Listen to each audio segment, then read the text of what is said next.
Every weekday, patients come into my office with the same expression on their face. It's a mixture of confusion and frustration. They tell me, "Doctor, I'm doing everything right. I walk every day, 30 minutes, sometimes more." And then they show me their swollen knees. They describe the numbness that starts in the calf and goes up to the thigh. They tell me about the persistent fatigue, the pain that appears the next day after each walk, the feeling of getting worse, not better. The first question I always ask is the same. How exactly do you walk? And that's where everything changes, because the problem in 15 years of clinical practice is never the quantity. The problem is the technique. An incorrect walking technique isn't simply wasted effort. It's active damage. It's accumulated inflammation in the joints. It's progressive compression of the cervical spine. It's silent cardiovascular overload that no one sees until it becomes a symptom. It's accelerating the very deterioration process that walking should be preventing. But there's something I need to say before I continue, something you'll probably never hear at your next doctor's appointment. The healthcare system profits when you come back sick, not when you learn to take care of yourself. That's why this channel exists. Subscribe now and turn on notifications. What comes next? Nobody will explain to you in a 10-minute consultation. Let's start with what really matters. Why is walking after 50 not just a pleasant exercise, but a genuine medical necessity? And why, if done incorrectly, does it become the exact opposite of what you imagine? The physiological reality nobody tells you about. After age 50, your body is no longer the same as it was when you were 35. This isn't an opinion. It's documented, measurable, and predictable physiology. And ignoring these changes while continuing to walk the same old path is equivalent to using the same flat tire at ever-increasing speeds. The first change, you're losing muscle right now. There's a process called sarcopenia. In plain English, age-related muscle loss. After age 50, you lose between 1 and 2% of your total muscle mass each year. On paper, that seems like a small amount. But in 10 years, that represents a loss of 15 to 20% of all the muscle in your body. And you don't feel it happening. It doesn't hurt. It doesn't warn you. It simply happens. A study published in PMCA study analyzing data from the Brazilian population confirmed that sarcopenia affects an average of 40% of the population over 65 years of age in Brazil. 40%. Almost half of the people you interact with in that age group have already entered this process without knowing it. Why does this matter for walking? Because muscle isn't just strength. Muscle stabilizes your joints. Muscle regulates blood glucose, the amount of sugar circulating in your vessels. Muscle maintains your upright posture. Muscle creates the balance that prevents you from falling when you step on an uneven stone in the asphalt. Lose enough muscle and everything starts to give way at once, from underneath, silently. The second change, your joints are drying out. Cartilage, that smooth, cushioning tissue that lines the ends of your bones, doesn't have its own blood supply. It receives nutrition exclusively through movement. When you load and move a joint, the synovial fluid, which is the lubricating fluid inside the joint, is pushed into the cartilage and delivers the nutrients it needs to stay alive and elastic. Without regular movement, cartilage literally starves. It loses thickness. It loses elasticity. It begins to degrade. This process has a name, osteoarthritis. And osteoarthritis is not inevitable, but you can dramatically accelerate it with the wrong walking habits. I'll come back to this in detail when we get to mistake number 1. The third change, your metabolism is slowing down. Your basal metabolic rate, which is the number of calories your body burns just to stay alive at rest, begins to change significantly after age 50. The main mechanism isn't aging itself, but the progressive loss of muscle mass, because muscle is metabolically active and burns calories even at rest. Less muscle means less calories burned. The result, the same lifestyle that kept your weight stable at age 35 starts to produce weight gain at age 55 without you having consciously changed anything. The fourth change, its circulation is losing efficiency. The walls of your blood vessels lose elasticity over time. The heart pumps with slightly less force. Peripheral circulation, which is the flow of blood to the legs, feet, and smaller vessels in the extremities, progressively deteriorates. This is precisely why so many people over 50 report cold feet at night, leg cramps during sleep, and that feeling of heaviness and tiredness in their lower limbs at the end of the day. This isn't just being fussy, it's biology. Now here's the key point. Walking acts on all 4 systems simultaneously. It activates muscles, nourishes cartilage through movement, stimulates metabolism, and improves peripheral circulation. Studies from Harvard and data from the World Health Organization confirm that people who walk regularly have significantly lower rates of cardiovascular disease, type 2 diabetes, osteoporosis, and cognitive decline. And this, however, is the reason you're here now. All of this only works when you walk the right path. Walking the wrong path doesn't produce less benefit. It creates a new problem on top of the old one. And now we're going to talk about each of these mistakes with the precision they deserve. Mistake number 1, you start the walk too fast. This is probably the most common mistake I see in patients of all ages and fitness levels. The person leaves home and immediately goes full throttle. The logic seems flawless. Why waste time warming up when I can just start walking?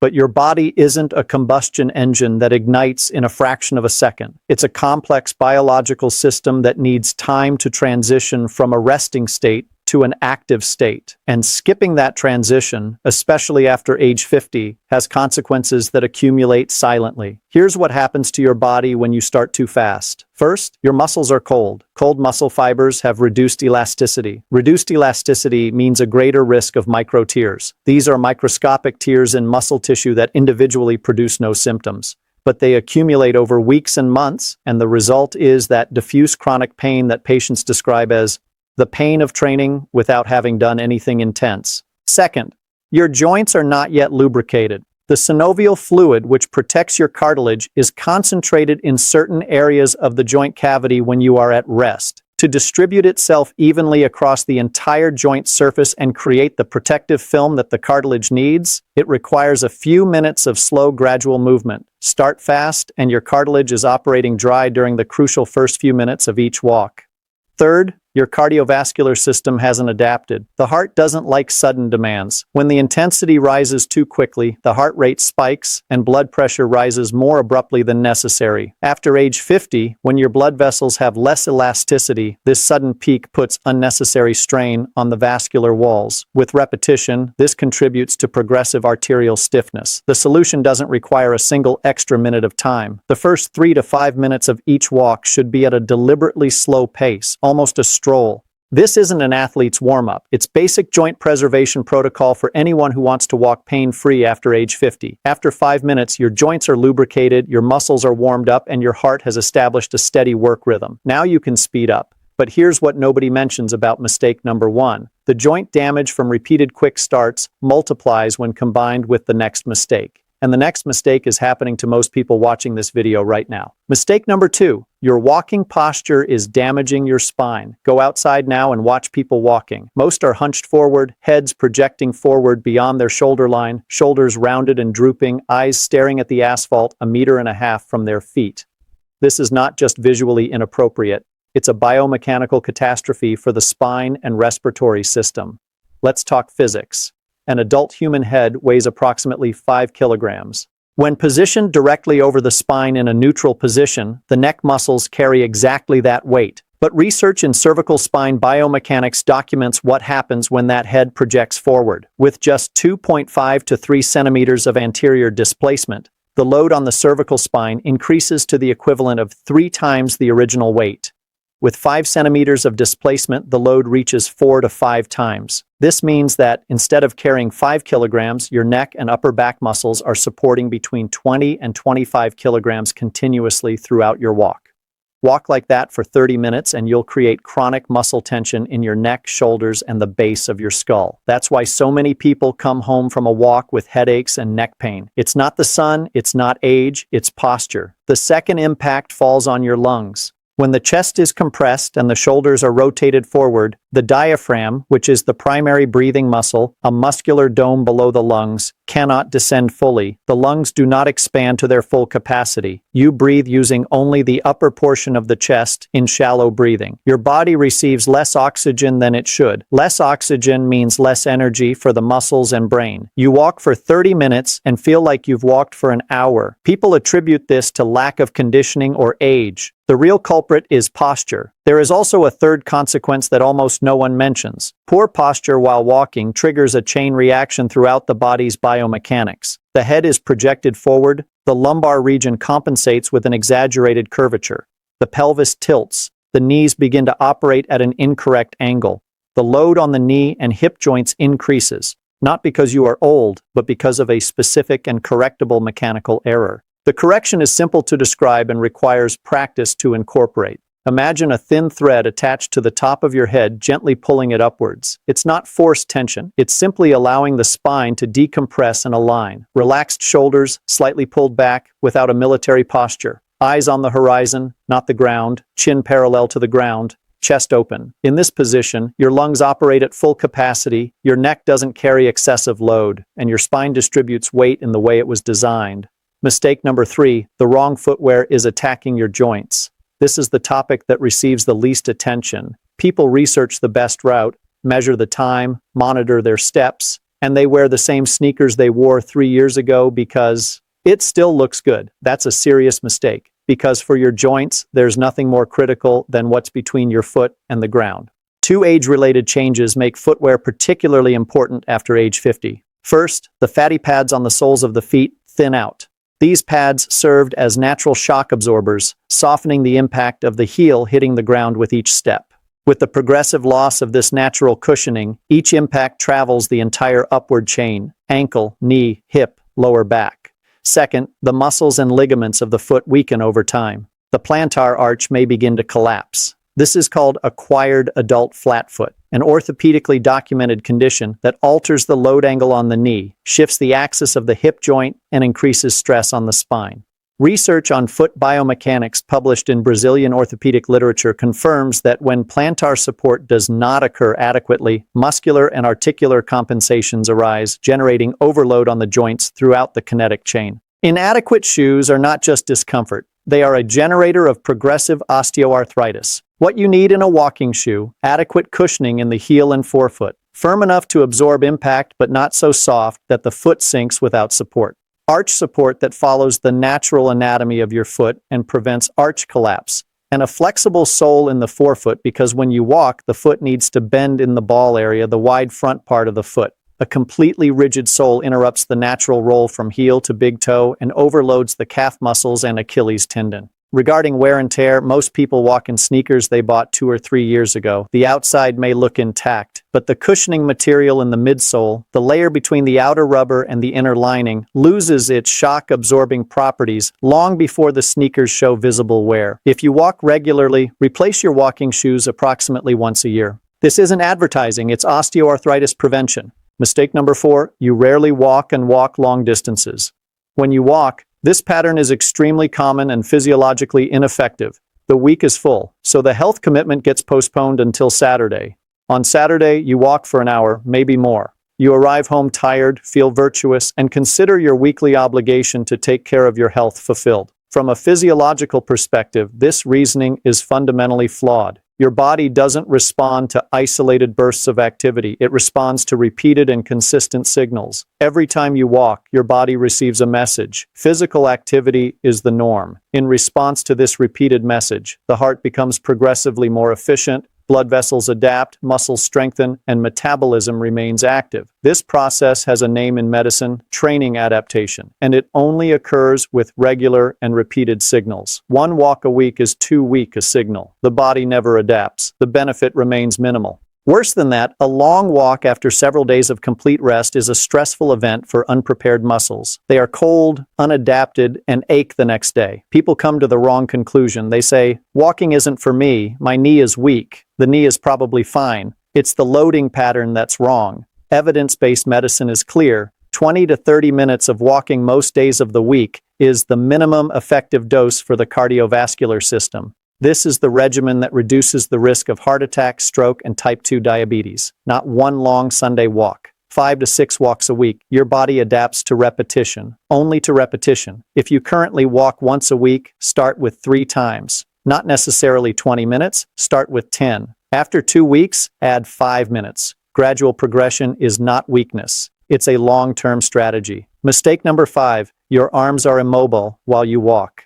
Most people keep their arms still while walking, or let them hang down, or tuck them in their pockets. It seems comfortable. In reality, this habit eliminates a significant fraction of the benefits of walking and compromises the mechanics of movement in ways that will manifest as lower back pain weeks later.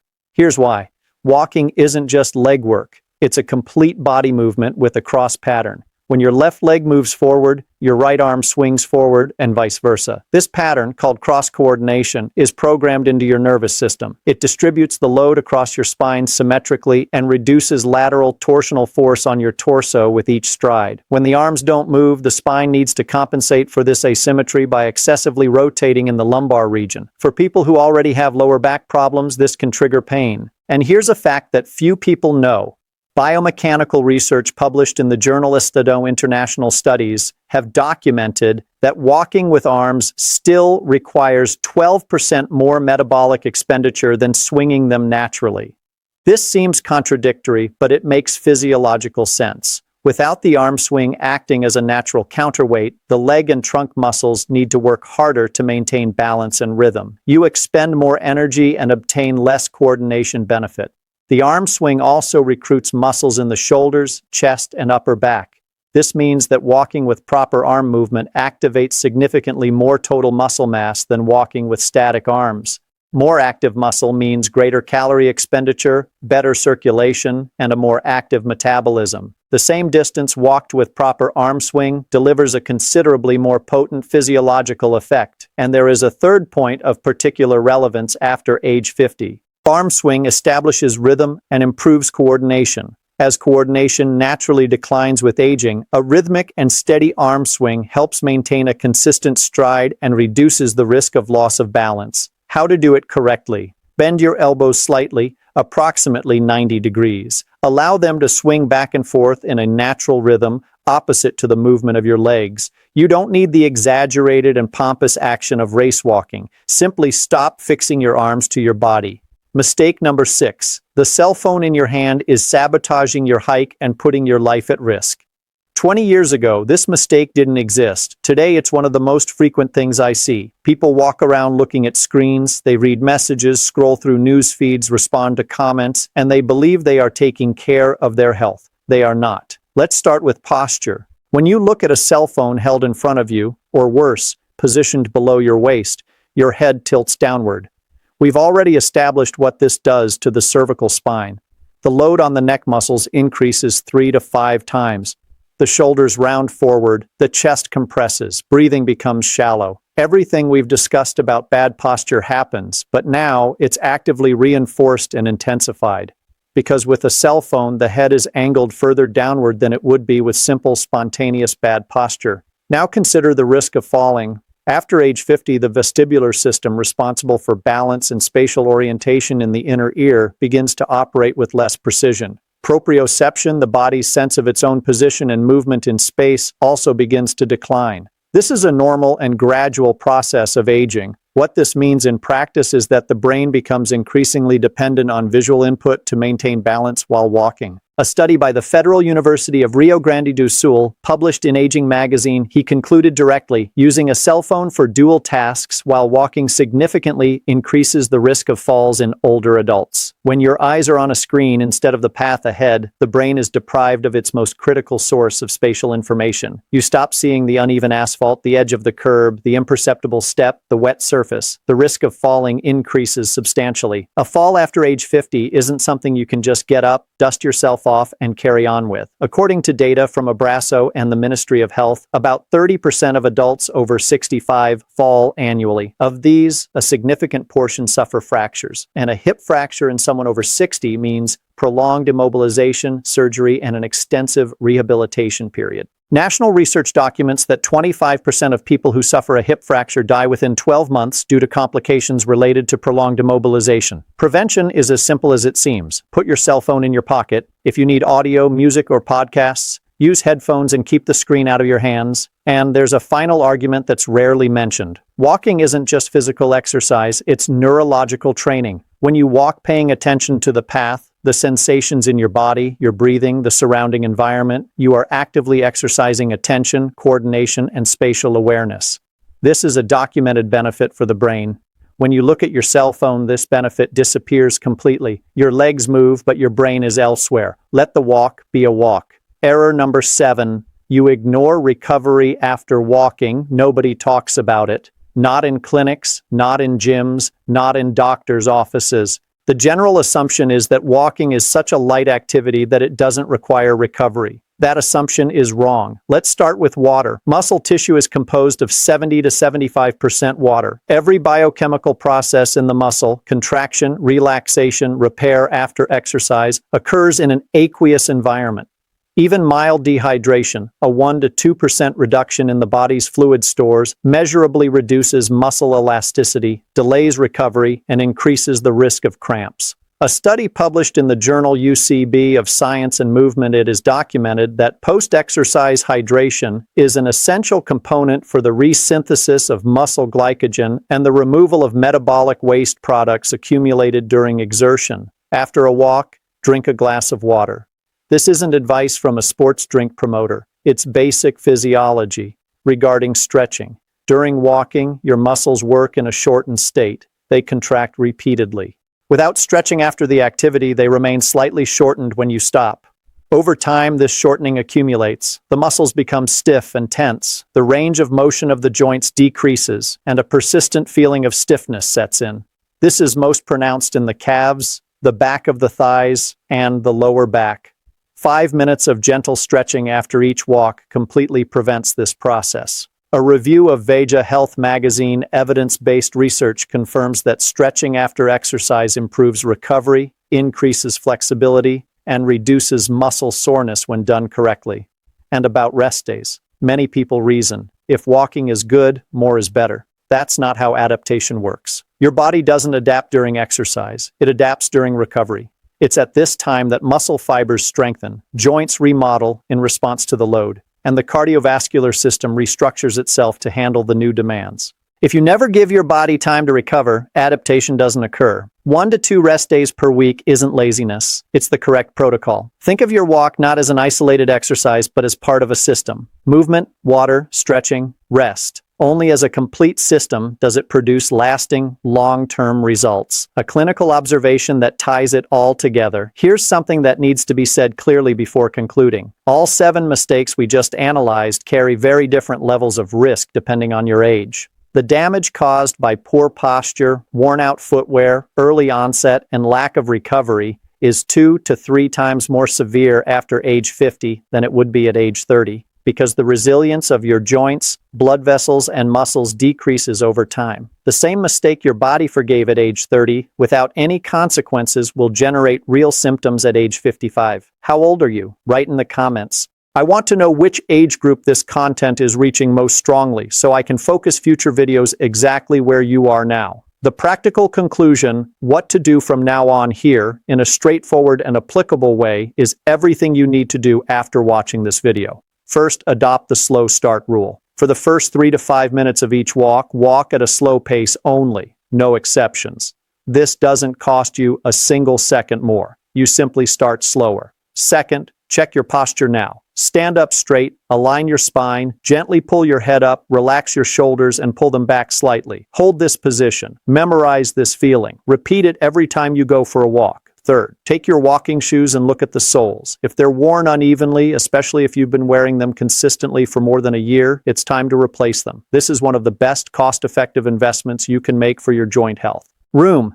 Give up the habit of a long weekly walk. 20 to 30 minutes of walking 5 to 6 days a week is the goal. If that seems like a lot now, start with 3 days. Add 1 day every 2 weeks. Gradual is sustainable. Fifth, let your arms move. Bend your elbows, relax your shoulders, and allow your arms to swing in a natural rhythm. Take them out of your pockets. After a few walks, you'll feel the difference. Sixth, keep your phone in your pocket for the entire walk. No exceptions. If you need audio, use headphones. Just keep the screen out of your hands. Seventh, after each walk, drink a glass of water and stretch for 5 minutes. 5 minutes. That's what separates you from chronic muscle stiffness. And 1 to 2 rest days per week. It's not laziness, it's active recovery.